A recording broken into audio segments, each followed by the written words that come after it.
Welcome to the Connected Enterprise Podcast. This is Carl Lewis, your host from Vision33, and my guest today is Marty Strong. Marty is a former Navy SEAL and is a businessman. Marty, welcome to the podcast. Please tell us a little bit about yourself and what you're doing these days. Sure. Well, thanks for having me, Carl. This is a great opportunity. So as you mentioned, I was a Navy SEAL. I joined the Navy when I was 17. I spent 10 years as a SEAL, as an enlisted SEAL. Then finished my undergraduate degree in business, went to Officers Candidate School, and finished out my second 10 years as a SEAL, as an officer. So all in, I did 20 years, and then retired, went into financial management investments with the United Bank of Switzerland, did that for 7.5 years. Wow. And then I got into business. So from that point forward, I was pretty much either in business development or building business, scaling businesses, analyzing businesses for people to buy. Or today I'm the CEO of several businesses and kind of doing the same thing, just different day, same job. Yeah, for sure. Well, what made you lean towards the military, when you were a young man? What was it that drove you towards being a Navy SEAL? Well, a couple things. The simplest answer is I just wanted to get out of Nebraska, where I was born and raised for the most part. Yeah. There wasn't a lot there except for Cornhusker football, and I was too small to become a Cornhusker football player. So me and a couple of other guys decided we were going to get out by joining the military. The first choice was the Marine Corps. We went in there and I got spooked by talking to the guys and decided to join the Navy instead. My father had been in the Navy for 4 years during the Korean War. And I was a big fan of war movies. I read everything I could get my hands on about ancient warfare and battles and generals and things like that. So I'd always had an affiliation for the military and the history of the military, but the primary reason was just to get out of Nebraska. And I've never been back, by the way. Oh, that's very interesting. Not even for a visit? No, I keep planning one because one of my best friends left and then came back years later. He's there, and I think for 10 years in a row, I've promised and then not executed. Yeah, it sounds like you were like me. I'd have had to eat a whole lot more corn to get on the Nebraska team for sure. Yeah. I've known a few veterans. I was an Army brat, so my dad spent a lot of time. I traveled the world with him in those days, and I've known a lot of combat veterans, but I've never met one that actually went into business and finance. What was it that sort of led you to develop those interests as well? Well, I wanted to be a lawyer. This is kind of where I ended up at about year 18 in the Navy, because there's not a whole lot of things you can do when you're a SEAL other than be in law enforcement when you get out. It's a natural, direct segue. So by that time I had a graduate degree in business management, and I thought, I don't know if I want to get into business. So I think I want to be a lawyer. So I took the LSAT. I got my package all ready to shop out to different law schools. And I was talked out of doing that by another SEAL who had just retired and started to go to work for an investment firm called Alex Brown. And it was based out of Baltimore. They focused on IPOs and mostly overseas startup companies. In Brazil was one of their focal points.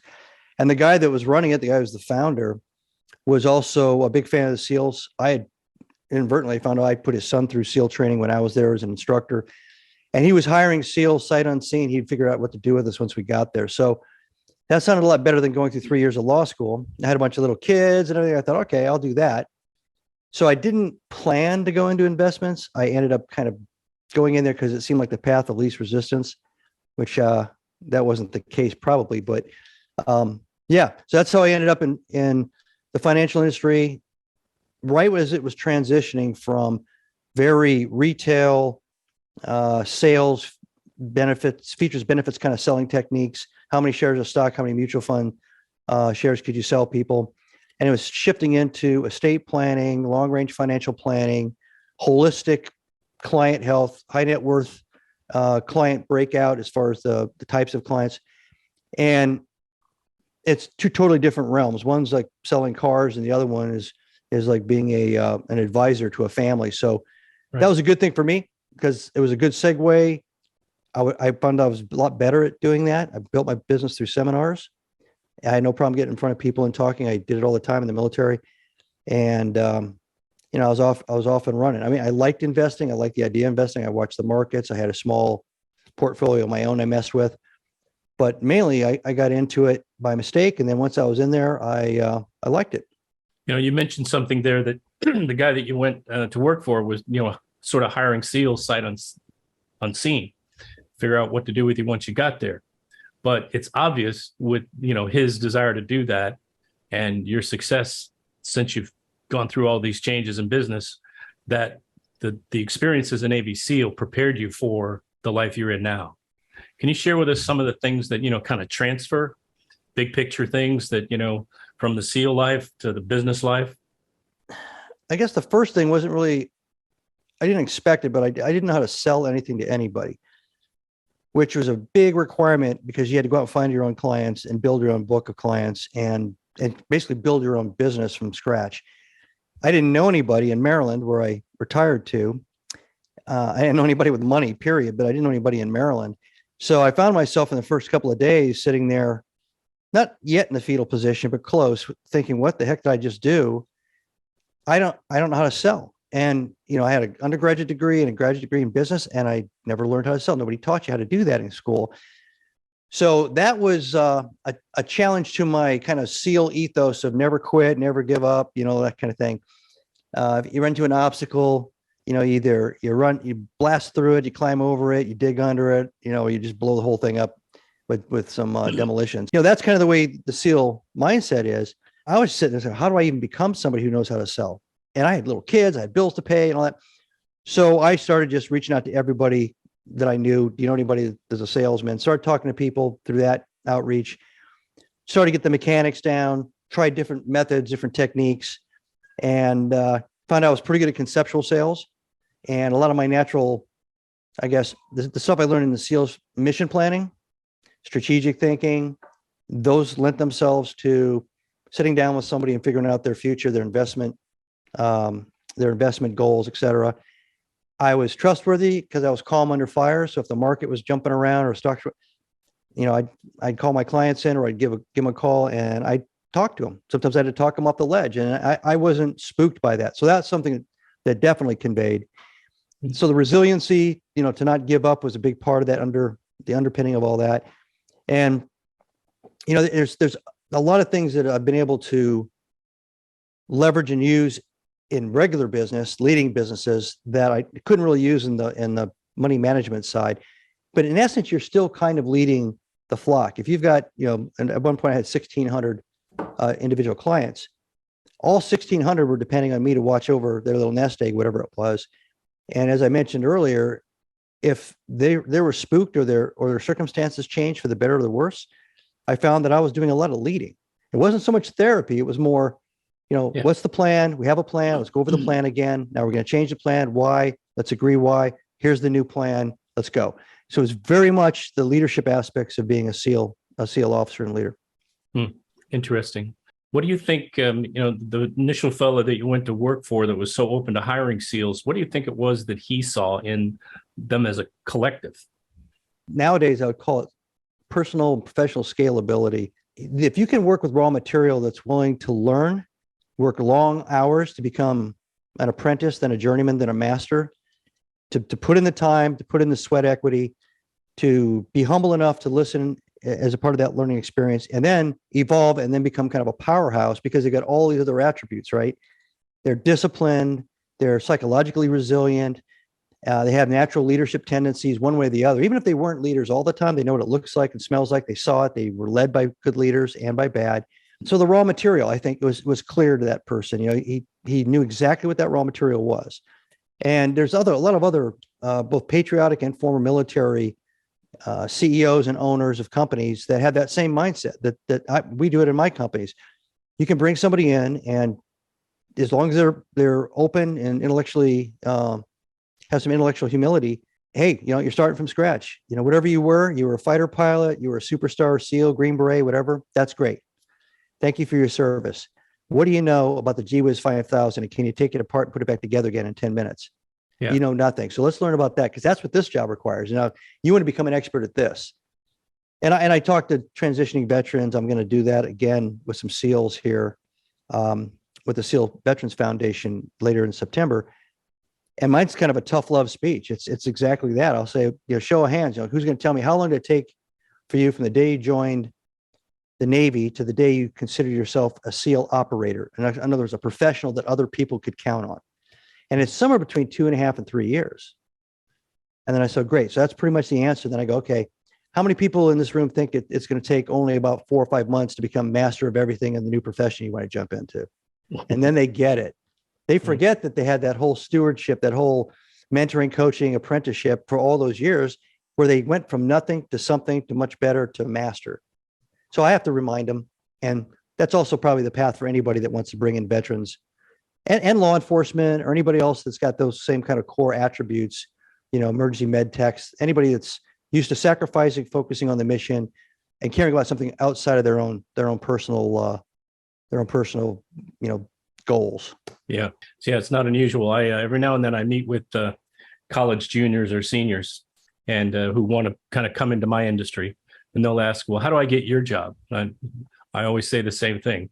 Put in about 15 years, and maybe you'll have an opportunity, right? If you work hard and, but they're not always. Maybe it'll take you 7 years if you listen to me. Yeah, because it took me 15 years to get to be me, and I learned from my mistakes. I've got a lot of wisdom, and that's a big part of it too. Don't have to be a military person, but if you can find pretty much anybody that's willing to sit down, open their eyes, open their ears, keep their mouth shut, and just absorb and soak it in, and then practice and practice and practice, and not be so concerned about failing while they practice, and eventually they get it down. They're going to cut that learning curve. Yeah, because there'll be people that want to show them how to do it so they don't have to go through the same level of pain. But then you have people that are obstinate and their ego gets in the way. And so they have to live through the pain themselves and learn that way, which God bless them. Go for it. Yeah. Everybody needs a little failure to prove they're doing something, but some people need a lot of failure just to get the message. Yeah. So interesting. Well, we're sitting on what appears to be the precipice of, I'll call it an unusual potential recession. And first one in my lifetime that's ever had sort of the pandemic impact, the supply chain impact, and a bunch of other things going forward, political impact. What do you think now as a CEO, and a lot of the listeners of my podcast are other CEOs of small businesses? What do you think they should be doing with, planning for what could happen? Well, you're right about the not so much unique, but the odd nature of it. It does happen historically. It's not necessarily cyclical, like it comes along like cicadas or something. It's not something you can plan on. But, during World War II, the U.S. government poured gazillions of dollars into the infrastructure, critical infrastructure, industrial infrastructure. We were making, hundreds of ships a week and thousands of planes a week. And that was coming from taxpayer dollars and from lots of other things. And then the war was over. And then we flushed, 19 million people that were in uniform back into the economy. And there weren't 19 million jobs waiting for them. And we stopped spending all the money on building tanks and planes and everything. So the entire economy, from 1945 to about 1953, went through the same kind of weird, there was money everywhere. Everything got kind of inflated. Everything got distorted. The nature of work got distorted. There weren't enough jobs. But then because we had pretty much come out of the war as the number one economic power in the world, we were basically able to manufacture and sell to everybody else. And that created this big explosion from the mid 50s leading into the mid 60s. So there have been these titanic kind of shifts or tectonic shifts from time to time. But the lesson learned, if you go back and play historian and look at these different economic times, you can go back into medieval Europe, you can look at all kinds of the early days of the Industrial Revolution. There's opportunity laying everywhere when these moments happen. I think it was Graham, what the heck's his first name? It's Warren Buffett's mentor, Benjamin Graham, in a book after the 1929 crash that he wrote. He had this famous line. He said, "The best time to invest in the market when there's blood in the street," meaning that's the time where everything's really cheap and you're going to make money no matter what you do. You're just going to buy up everything. Well, it's kind of this way too. When things are as frantic and chaotic and as crazy and unknowable as they have been for the last, say, probably 30 months. The other way of looking at it is if everything's broken and fractured, then anything goes. You can pretty much take advantage of any opportunity that's out there. You can reinvent yourself as a company. You can reimagine yourself as an individual. And obviously, we've seen that in the workplace. People are reinventing the way they do work.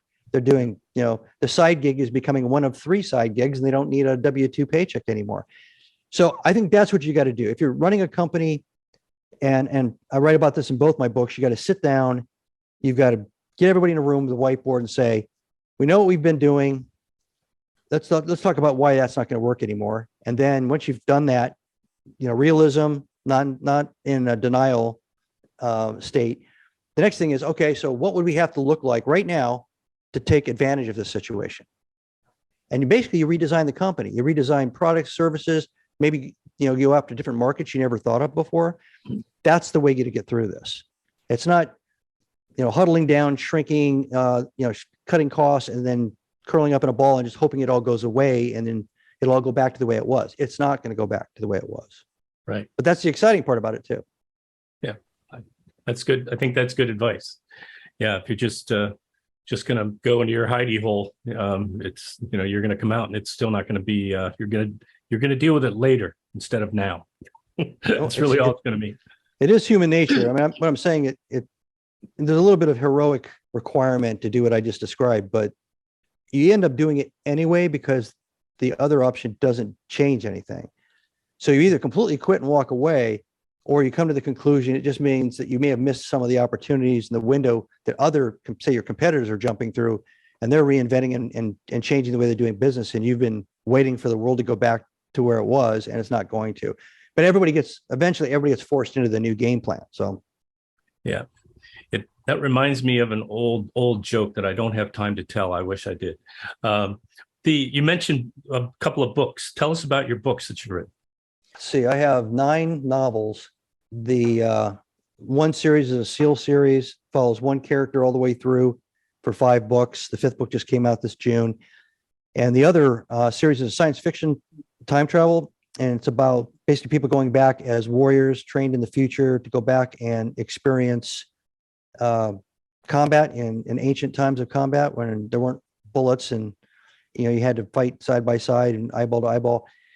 All the proceeds of those books all go to the SEAL Veterans Foundation, and it goes to a special program that deals with traumatic brain injury and PTSD and some other things. Helps SEALs get their disability reviewed and get them addressed appropriately. Then I have 2 business books. So Be Nimble, How the Creative Navy SEAL Mindset Wins on the Battlefield in Business, that came out January 1st of this year. That's primarily focused on business leaders or aspiring business leaders and organizational leaders. And it focuses on chaos, crisis related to scaling, black swan events, some of the stuff we just talked about. How do you cope? How do you deal with it? How to reorganize, how to attract talent, how to gauge talent, how to mentor, coach, and train talent, and a lot of organizational design along those lines. A little bit of leader wellness in there too, which I think if you're in a high stress environment, you better be doing something like that for yourself. Yeah. Then the second book that comes out January 1st of 23, that's available now on Amazon for pre-sale, is called Be Visionary: Strategic Leadership in the Age of Optimization. And the point of that book is basically trying to show the people the primer of how to stop focusing on your key performance indicators, your KPIs, your short range to-do list as your strategy, as your week by week, month by month, always looking at the tips of your toes, the end of the driveway kind of thing. Get your eyes up to the horizon, look out, become aspirational, create a vision for the future, see the threats out there, but also see the opportunities, and start to prepare and plan for what you want to be and look like down the road. And that's essentially what the second book's about. Interesting. Now, where are all the books available? You mentioned that the newest one is available as a pre-order on Amazon. What about all the others? So they're all on Amazon. The easiest way to get to them is to go to my author's website, which is martystrongbenimble.com. And at the bottom of the homepage, there's links to the different series and books, and they'll take you straight to where you need to go. Very good. Very good. So what's next for Marty Strong? So I started writing the business leadership books in 2000, 19 with the idea that my next, I guess, act as a person, as a professional, was to do paid professional speaking, do coaching and mentoring for leaders, and strategic consulting, and continue to write books. I love to write. I love to write novels. I love to write the business books. And so in my perfect world, and I laid it out on a piece of paper, that's the triad, getting paid to speak about the things I love to talk about, the things I'm passionate about, help people fix whatever their issues are, assist them with strategic planning or leadership issues, and then continue to write because I love to do that. So I've spent the last 2 years slowly kind of developing that platform, starting to do paid speeches, doing consulting. Of course, I got the 2 books that are out. So that's, another 12 months, I'll probably be up and running and doing only that. Sounds like you're definitely planning on keeping yourself busy, for sure. Anybody knows me would say, yeah.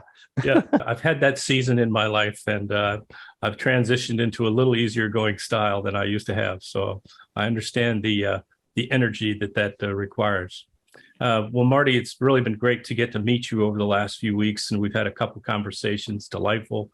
And I do thank you for your service to our country, and right now, even more importantly, everything you're doing for Navy SEALs and others trying to make their way in this world. So we appreciate it. Well, thanks for having me, Carl. I had a good time. Yeah, absolutely. And we'll be keeping track of you for sure. Okay. And until we all meet again, Stay connected. All right.